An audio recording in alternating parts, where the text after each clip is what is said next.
Tal hermano y hermana en Cristo, hoy vamos a continuar con un mensaje de Nuestra Señora de todos los pueblos. El mensaje es el número 52, dado el 31 de mayo de 1956. Fiesta de María Reina y día de Corpus Christi. Vamos a ponernos en presencia del Señor, en el nombre del Padre, del Hijo y del Espíritu Santo. Amén. Y decimos: Señor Jesucristo, Hijo del Padre, manda ahora tu Espíritu sobre la tierra. Haz que el Espíritu Santo habite en el corazón de todos los pueblos, para que sean preservados de la corrupción, de las calamidades y de la guerra. Que la Señora de todos los pueblos, que un día era María, sea nuestra abogada. Amén. Y nos cubrimos con la preciosa sangre de Cristo, en el nombre del Padre, del Hijo y del Espíritu Santo. Amén. Listo. Vamos a recordarles, como siempre, sobre la confesión de vida. Recuerda que para esta cuaresma, estos días, es necesario que nos confesemos, que hagamos una buena confesión, sobre todo si tú no has hecho esa confesión de vida que es tan, para mí, importante para tu diario, para tu vida. Importante que la empieces que empieces a hacer examen de conciencia. Tenemos una guía que está elaborada consta de 65 páginas. Esta está en español y está en inglés.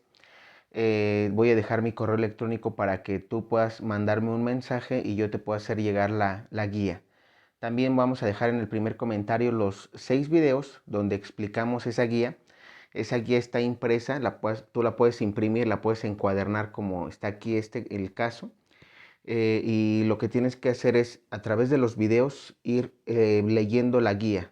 Ahí es parte de la explicación que se tiene que dar.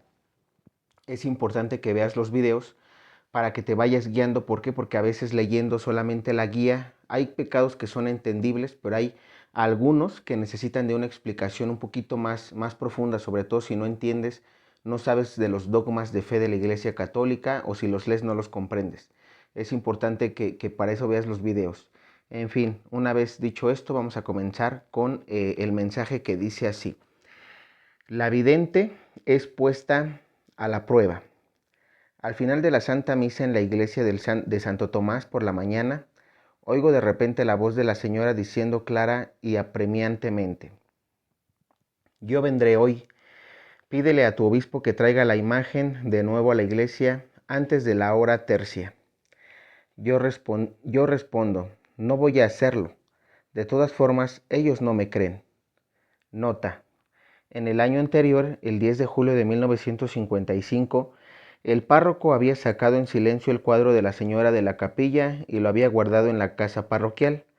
Más tarde se comunicó por medio de una carta oficial del obispado que el obispo de Haarlem había revocado el permiso concedido de colocar el cuadro de la Señora en la capilla de la iglesia de Santo Tomás, por motivo de la investigación acerca de la autenticidad de las apariciones de la Señora de todos los pueblos. Véase el apéndice 2. Bien. Repito, yo respondo: no voy a hacerlo. De todas formas, ellos no me creen. Enojada, la señora me dice: haz lo que te digo. Nota: la vidente tuvo que prometer a su director espiritual que ese día no volvería a la iglesia de Santo Tomás. Por insistencia suya, este permitió que alguien llevara el mensaje por escrito al obispo. Y esto, el obispo respondió que ella tenía que atender a las órdenes de su director espiritual. Yo siempre rezo el rosario con mi familia por las tardes. Al rezar el último misterio glorioso, precisamente a las 3 de la tarde, oigo de pronto la voz de la Señora que dice: Yo me asusto y dice: ve a la calle Wandelweg. Yo me asusto y digo: no lo haré. Tengo que obedecer al padre Frege. Le di mi palabra de honor. Nota: al parecer, a pesar de la súplica de la vidente a su director espiritual para poder cumplir con la petición de la señora, este no se lo permitió y ella tuvo que quedarse en casa.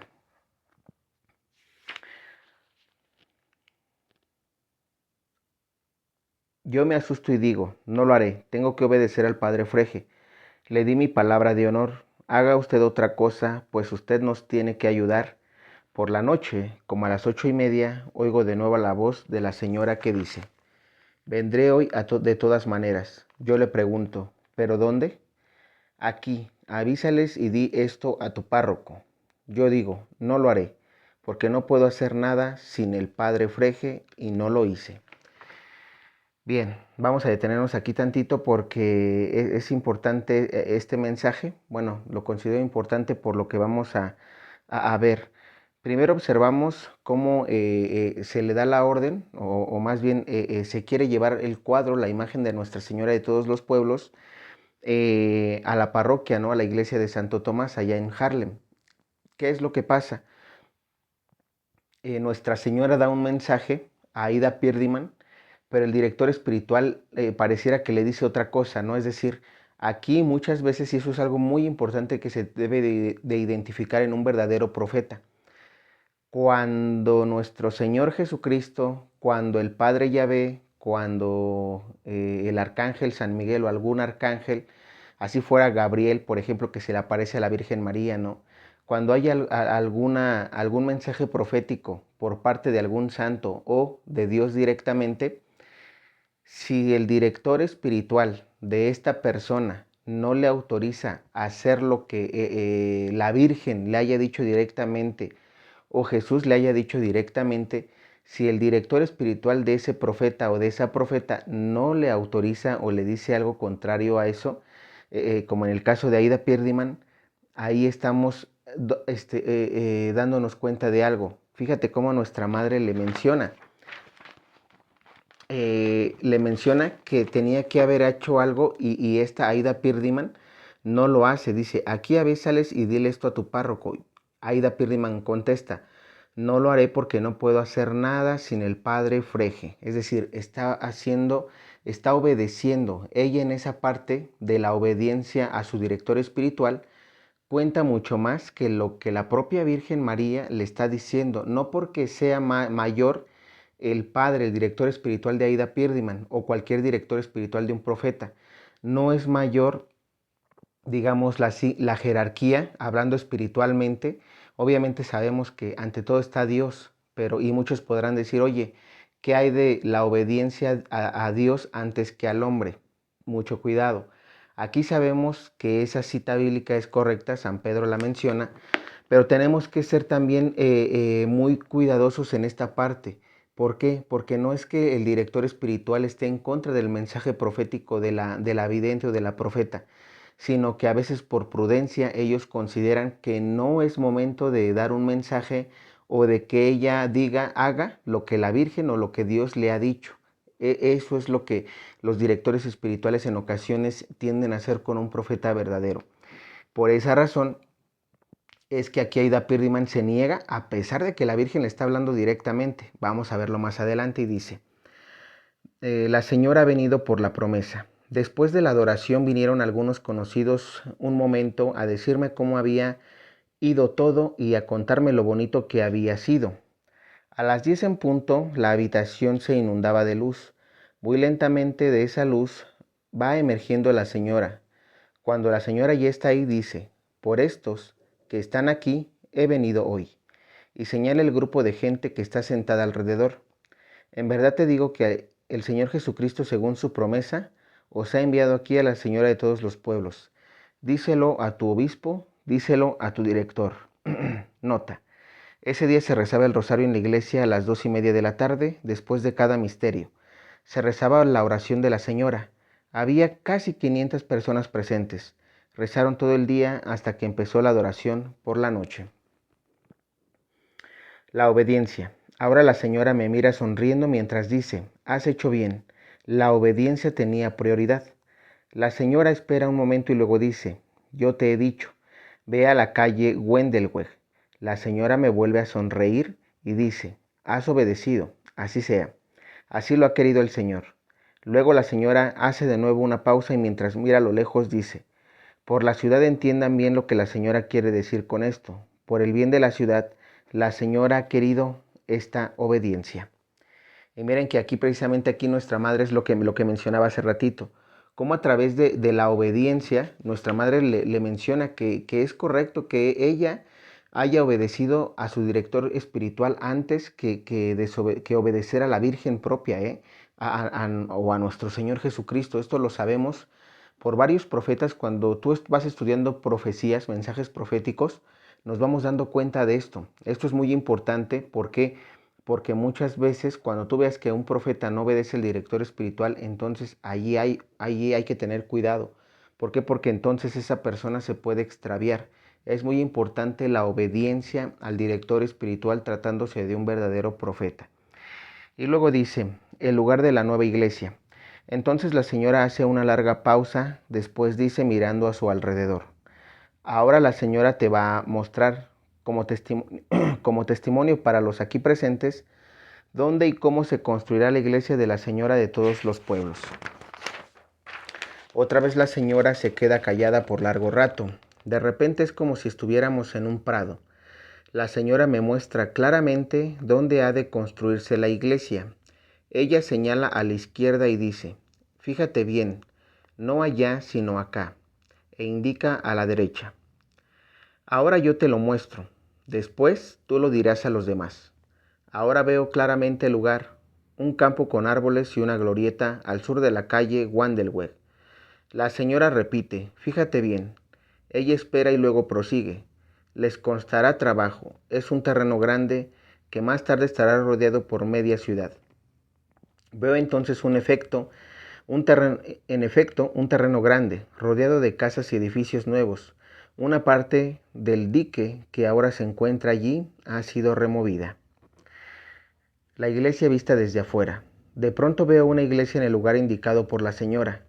Es una iglesia majestuosa sobre una gran plaza, una iglesia muy especial para nosotros desconocida, pero en la que se reconocen detalles de todas las otras iglesias existentes.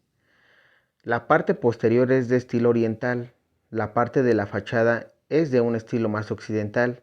La iglesia es de piedra natural, de color amarillento crema. Muy llamativas son las cúpulas de color verde claro, una gran cúpula central y a cada lado una más pequeña. La señora me las indica y dice, tú ves 3 cúpulas en la iglesia, una grande y 2 más pequeñas a cada lado. El verde de la cúpula forma un hermoso contraste con el color amarillo crema de los muros laterales. En estos muros hay grandes ventanales, pero solo donde están las cúpulas. Sobre la cúpula grande hay una cruz. El pórtico. La entrada de la iglesia es extraordinariamente majestuosa, grandiosa y elegante. Hay peldaños que conducen al gran pórtico abierto.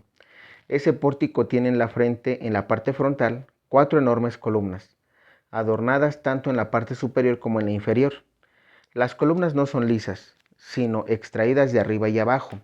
El techo sobre la entrada, sostenido por estas columnas, presenta una cornisa sobresaliente que tiene una especie de escultura o relieve. El interior de la iglesia. Entonces la señora dice solemnemente, y ahora entramos en la casa del Señor. De repente me veo con la señora dentro de la iglesia, en una iglesia enorme y cálida. Todas las ventanas son vidrieras de colores vivos y cálidos. Predomina una especie de rojo oriental y el azul, colores que no se ven en nuestras iglesias. Mientras camino con la señora por la iglesia, me llama la atención que el piso tiene una cierta inclinación hacia abajo, como una forma de anfiteatro.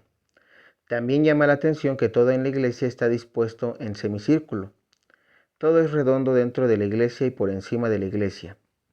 En la parte delantera de la iglesia veo una especie de plataforma elevada, como un estrado de impresionantes dimensiones.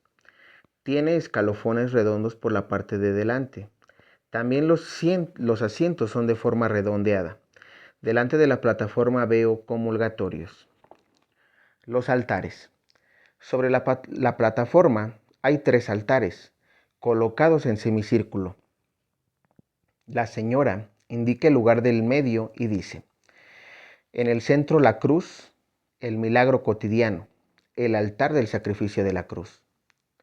La señora indica un tabernáculo bajo sobre él, cual hay una pequeña cruz. Luego señala el altar que está del lado de la epístola. Con las manos juntas, ella dice con respeto y muy solemnemente, el altar del Padre, del Hijo y del Espíritu Santo. A continuación la señora me indica el altar del lado del púlpito y dice, de este lado el altar de la Señora de todos los pueblos. Fíjate bien, están a un mismo nivel, parece un semicírculo, un gran semicírculo y a cada lado uno pequeño. Aunque veo 3 altares, parece como si estuvieran unidos formando un solo altar, un semicírculo, pero a la vez son 3. Las representaciones detrás de los altares. Entonces la señora dice, la mesa del sacrificio en el centro, detrás una representación de la última cena. A continuación la señora me muestra claramente las representaciones que van detrás de los 3 altares. Detrás del altar central veo en todo lo ancho de la pared redonda una representación de la última cena. La figura de Cristo tiene una postura hermosa y elegante. Ante él se ve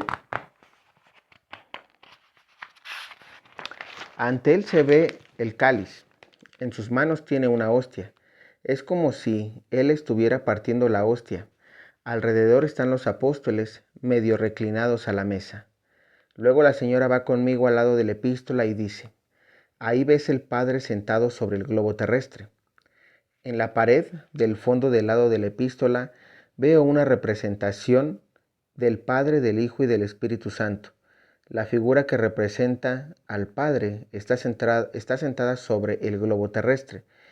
En una mano derecha tiene una cruz. Sobre esto hay una paloma que despide rayos en todas direcciones. La señora dice, él con la cruz en la mano es cubierto por el Espíritu Santo representado por la paloma que despide rayos en todas direcciones. El altar de la señora, una capilla aparte.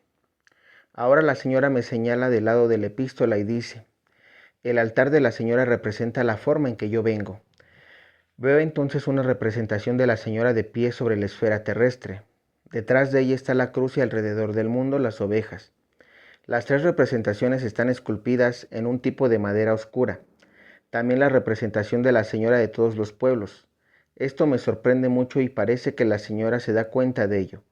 La señora sonríe y dice, la imagen que ahora existe no la ves. Ella se refiere al cuadro, entonces con un gesto me hace seña de que la siga. Caminamos hacia la parte de atrás, por el lado de la epístola. En el fondo de la iglesia, un poco a un lado, en una capilla pequeña, veo el cuadro de la señora adornado. La señora sonríe y dice, allá, un poco más al lado, está la imagen, en una capilla aparte. Esto lo ha querido así el Señor Jesucristo. El celibato. Bien, aquí quiero detenerme porque si vemos todo lo que ya leímos es la descripción de las parroquias, y eso se los comenté, es una opinión personal, que para mí van a estar para los 1000 años de paz.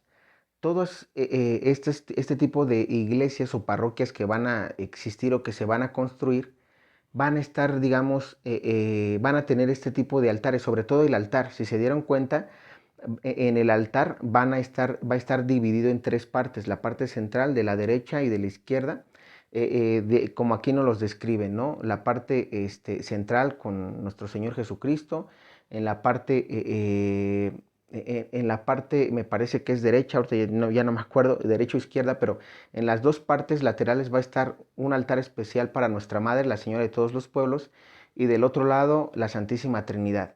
Entonces, importante porque como decimos, aquí se describe todo. Digo, finalmente, creo que esto pues no es que esté de más, simplemente son las características de prácticamente toda la parroquia, tanto el exterior como el interior. Y pues bueno, ahí no me detengo. Esto que viene es importante, escuchemos. El celibato. Cuando estamos otra vez fuera de la capilla, la señora dice, y ahora quiero repetirte que la señora te ha puesto a prueba. Entonces ella se hace con el dedo pulgar una cruz sobre los labios y dice, esto no lo repitas, y dice, dile al sacristán del Santo Padre que comunique que el celibato es aún la gran fuerza de la Iglesia. Hay algunos que desean ver esto de otra forma, solo excepcionalmente. Di esto. Él me comprenderá. El dogma de corredentora, medianera y abogada deberá ser proclamado antes de 1960. Y fíjense cómo aquí hay 2 cosas importantes. Nos habla que el don del celibato, para todos aquellos que no saben, ¿no? O no entienden Mateo capítulo 18, 19, me parece, 18, 19, donde nuestro Señor Jesús está hablando precisamente del celibato. ¿Por qué mencionamos eso?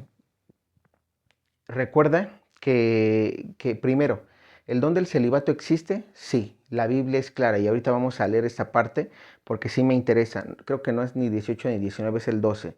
Vamos a ver, permítanme. Quiero aclarar primero esto. Dile al sacristán del Santo Padre que comunique que el celibato es aún la gran fuerza de la iglesia. Hay algunos que desean ver esto de otra forma, es decir, esos algunos es la masonería eclesial que se infiltró en la iglesia. Recuerda que Pablo, el Papa Pablo VI mencionó que por una grieta se infiltró Satanás en la iglesia. Y ellos lo que quieren es verlo de otra forma, es decir, ¿de qué otra forma? De que el celibato no puede existir, de que los sacerdotes tienen que casarse y como cualquier persona. Entonces aquí tenemos estas dos cosas. Recuerda que Jesucristo fue célibe. Nuestro Señor Jesucristo da ese ejemplo de que el sacerdocio debe de ser, debe tener el don del celibato. ¿Por qué? Dice, hay algunos que desean ver esto de otra forma. Solo excepcionalmente di esto, él me comprenderá. Dile que comunique que el celibato es aún la gran fuerza de la iglesia. Qué importantes palabras de nuestra madre porque está mencionando que el celibato es la gran fuerza de la iglesia. ¿Por qué? Porque recordemos, y repito, es fuerza. ¿Por qué? Porque para que un sacerdote pueda consagrar el cuerpo y sangre de Cristo correctamente, debe de estar en estado de gracia. Ese estado de gracia lleva las implicaciones que nuestro Señor Jesucristo vivió aquí en la tierra. Y Él fue célibe, Él no tuvo esposa, Él no tuvo pareja, Él no tuvo intimidad con ninguna mujer. Por ahí hay muchos herejes ahí, canales donde están mencionando inclusive novelas o programas de televisión, series, donde mencionan que Jesucristo se metió con María Magdalena, que fue su amante, que fue su novia, y pues bueno, eso lo podemos ver en alguna serie, pero esas son herejías, porque están faltando al respeto. Eso no pasó nunca, eso es algo que alguien se inventó y que mucho cuidado, porque finalmente esa persona que inventó esa serie, si no se arrepiente, tiene un pie ya en el infierno, más bien ya está en el infierno si no se arrepiente. Hay que tener mucho cuidado con eso. Y ojo, ahora sí, último, él me comprenderá. El dogma de corredentora, medianera y abogada deberá ser proclamado antes de 1960. Antes de 1960 se suponía que el dogma tenía que ser proclamado. No se proclamó y ya sabemos nosotros que finalmente eso no se ha cumplido. Pero no porque eso no se haya cumplido no quiere decir que es una falsa profecía, ¿sí? Porque recuerden que finalmente Dios tiene tiempos para todo. Mencionábamos en videos pasados que el Papa que va a proclamar el quinto dogma mariano va a estar en una especie de silla de ruedas, una especie de silla. Entonces, mencionábamos también que el Papa Francisco está en esa especie de silla porque Aida Pierdiman todavía no conocía que era una silla de ruedas.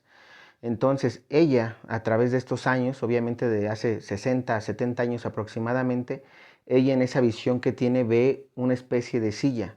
Entonces, como no existían las sillas de ruedas todavía, o no tenían esta forma tal cual se tiene, pues obviamente ella pues trata de describirlo de esa manera.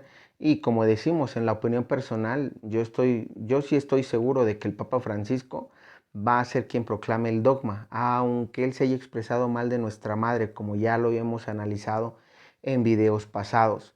Aunque él se haya expresado así, él lo está haciendo no por él, sino por la masonería que no lo dejan proclamar, no lo está dejando, digamos, trabajar como debe ser.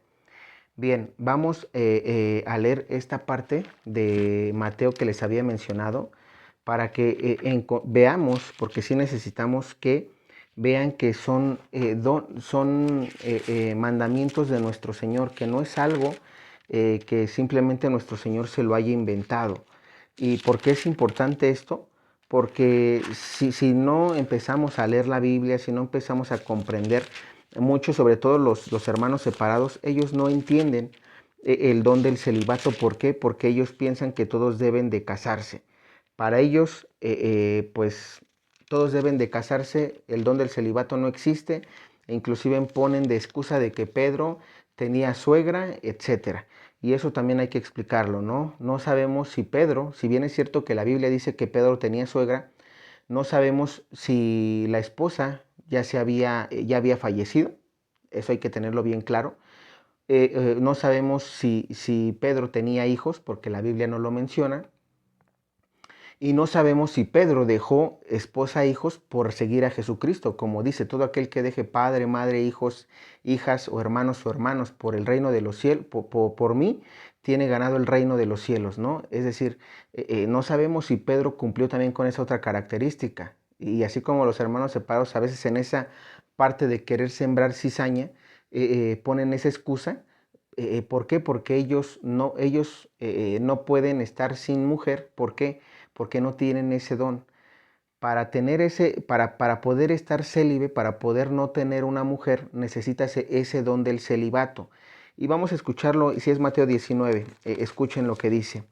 Después de terminar este discurso, Jesús partió de Galilea y llegó a las fronteras de Judea por la otra orilla del Jordán. También allí mucha gente vino a él y lo sanó.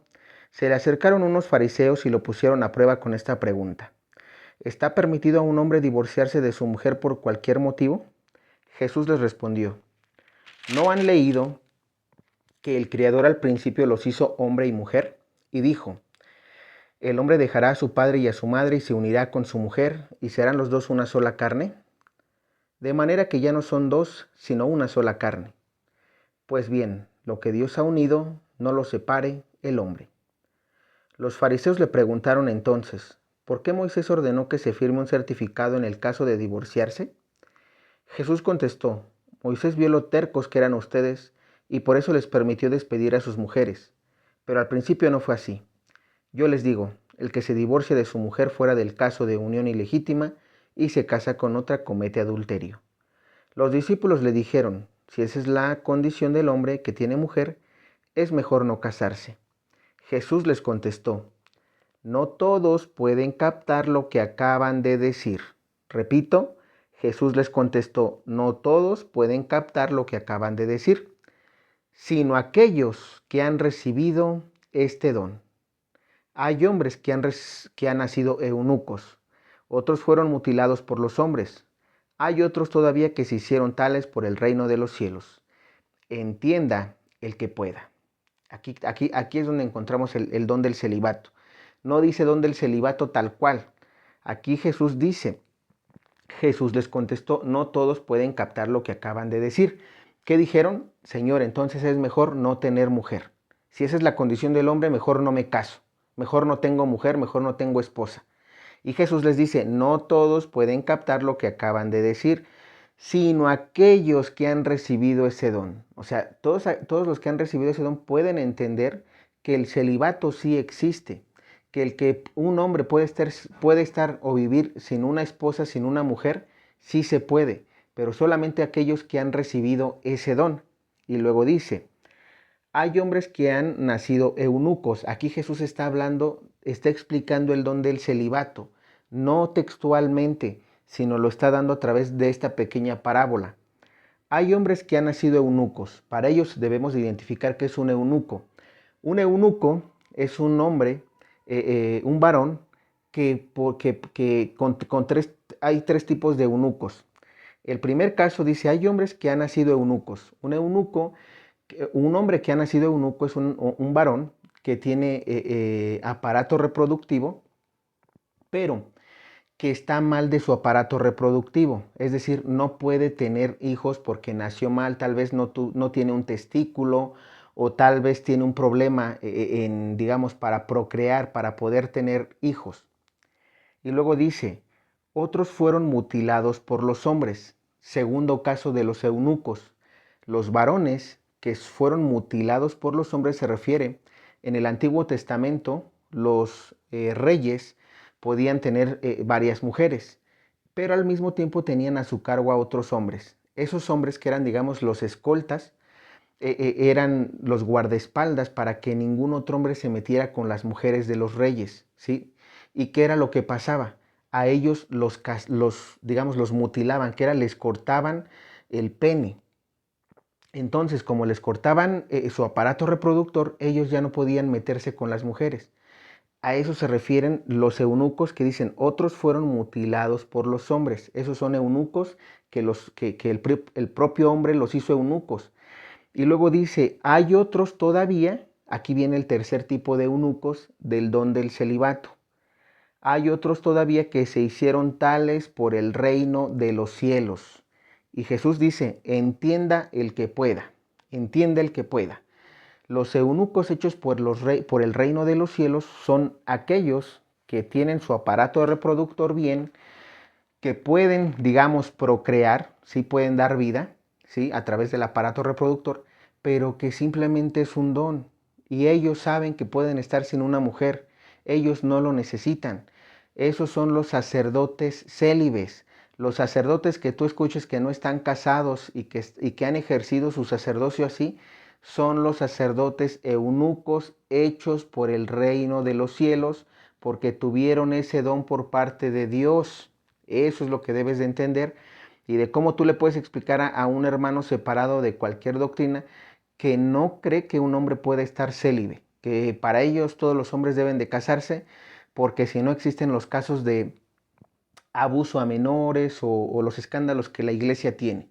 Repetimos, no vamos a solapar eso porque sabemos y públicamente se ha hecho que la iglesia han caído varios padres en ese tipo de casos, ¿verdad?